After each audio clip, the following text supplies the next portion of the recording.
In this video, we're going to be talking about functions. So you want to think of a function like a machine. Well, let's just think of a simple machine like an oven. Our input is our cookie dough. The objective of the machine is to cook the cookies, and the output are the cookies. Okay, so whatever the function of the machine is, whether it's doubling it, whether it's squaring it, whatever it happens to be, you input something, that is your x, your output is your y, or obviously that could also be written in function notation, f of x. So remember, to input into a function, we're going to replace the original x value with any new input. So x, y as an ordered pair can be also written as an input-output sort of thing.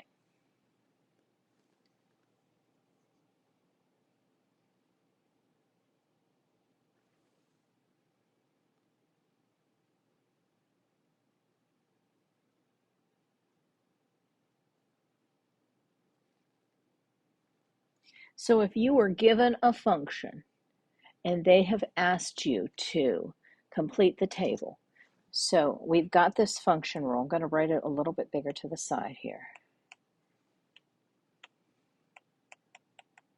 F of x is negative x minus 1. So we could really put anything in that spot. F of whatever we input is the opposite of what we input minus 1. So you'll notice the x values we're searching for here are x values of negative 4, negative 3, and 0, 1, 5. So I like to have my function written out, and then I'm going to input negative 4. So that's the opposite of negative 4 minus 1. And you have to follow order of operations. So that would be the positive 4 minus 1 or 3. That is an input, negative 4, output of 3. That is technically the order pair, negative 4, 3. Now let's do an input of negative 3. So that's the opposite of negative 3 minus 1, which is 3 minus 1 or 2. I have an input of negative 3 and an output of 2. Let's plug in 0. If our input is 0, the opposite of 0 is still 0. So when we take 0, take away 1, that's still negative 1. So that is the order pair 0, negative 1. We have 2 more to go. Let's input 1. We get the opposite of 1. Take away 1. That's just negative 1 minus 1 or negative 2. So that is the order pair 1, negative 2.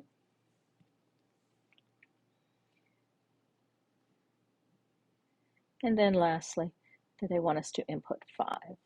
So f of 5 is the opposite of 5, take away 1, which is negative 6. So a function rule is just telling you what your function is trying to accomplish. Whatever I input is going into my function, so that is your function rule, and you can see it's very clear.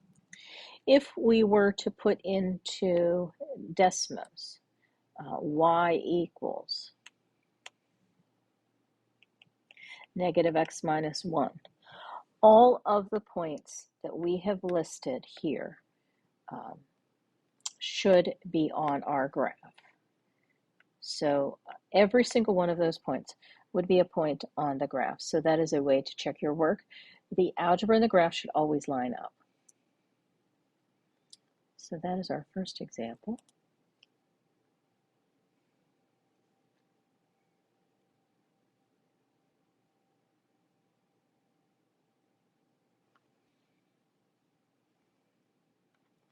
Now let's look at this one.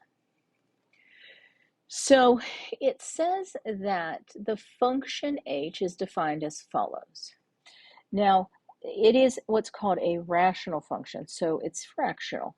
Now remember, for a rational function, the denominator, so in this case 2x plus 6, is not allowed to equal 0.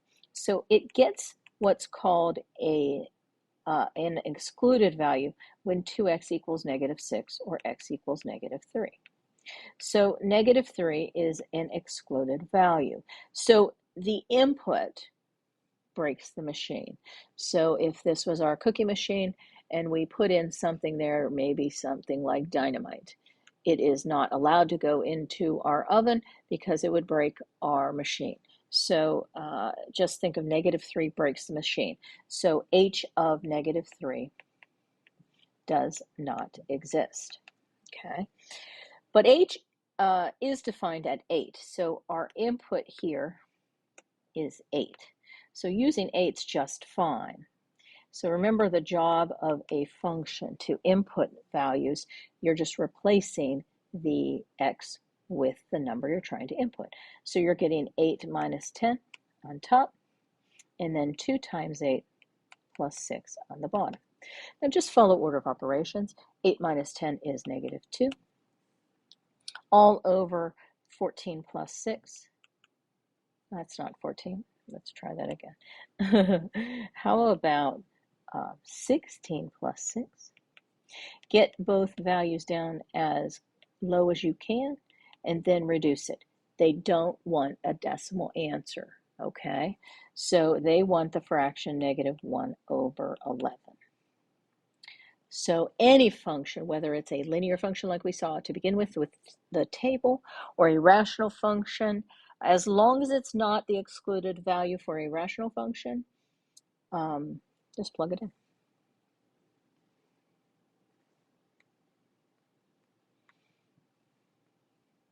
Let's take a look at our notation here. So the first thing they ask us to find is they're asking us to find f of 5 and g of -5. So let me write my functions over here to the side.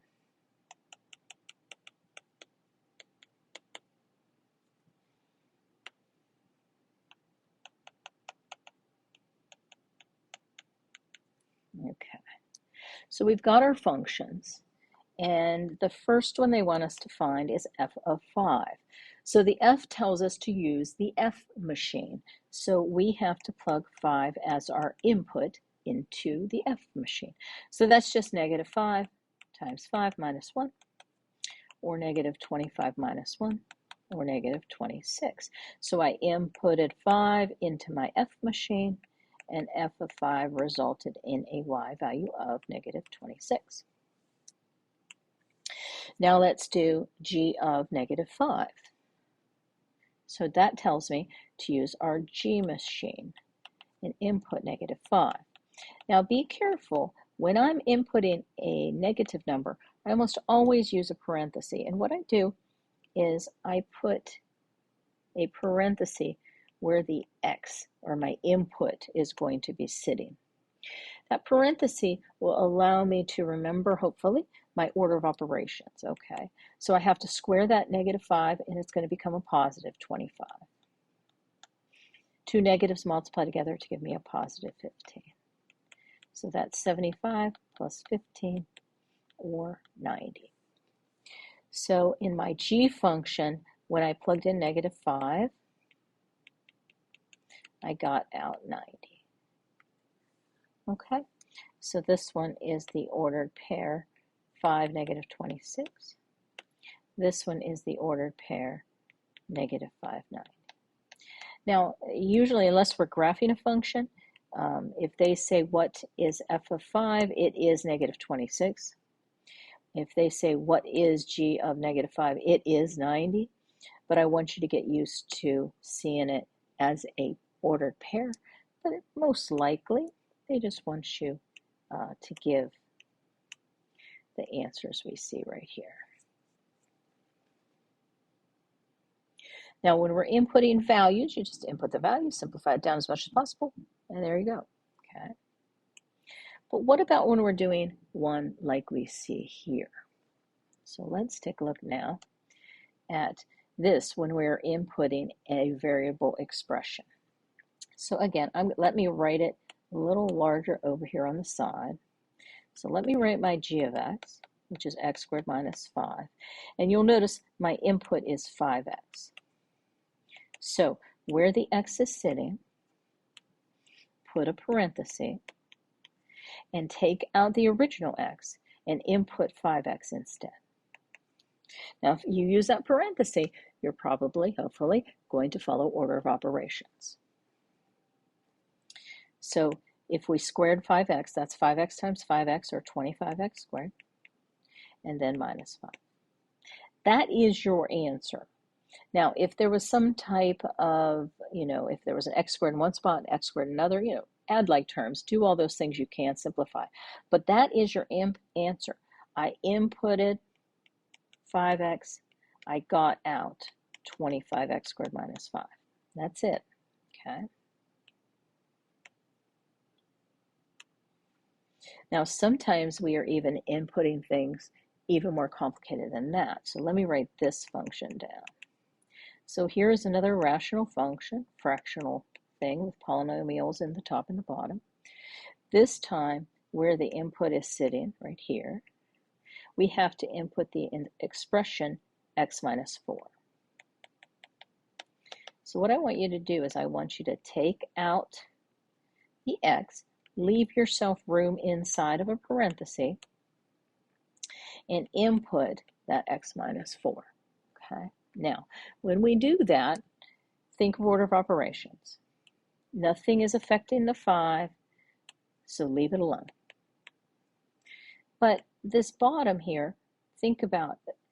What is x minus 4 squared? So if you have to do on the side of your paper, x minus 4 times x minus 4, do it. And just use the distributive property.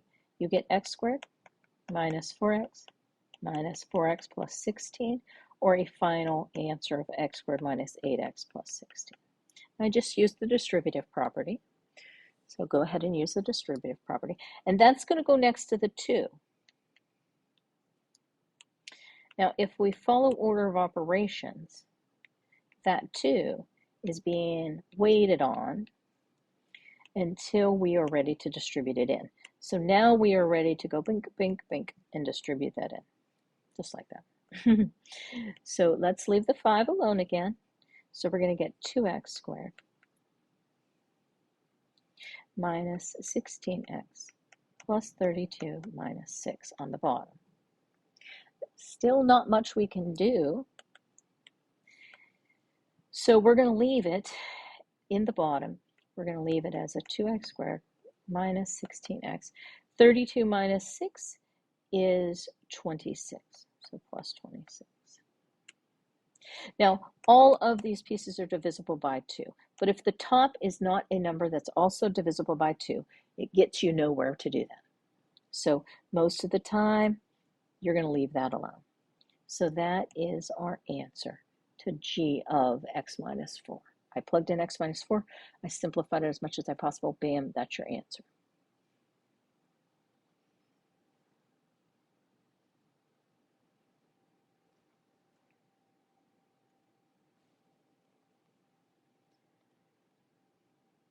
Now, let's take a look at the 3-1b homework.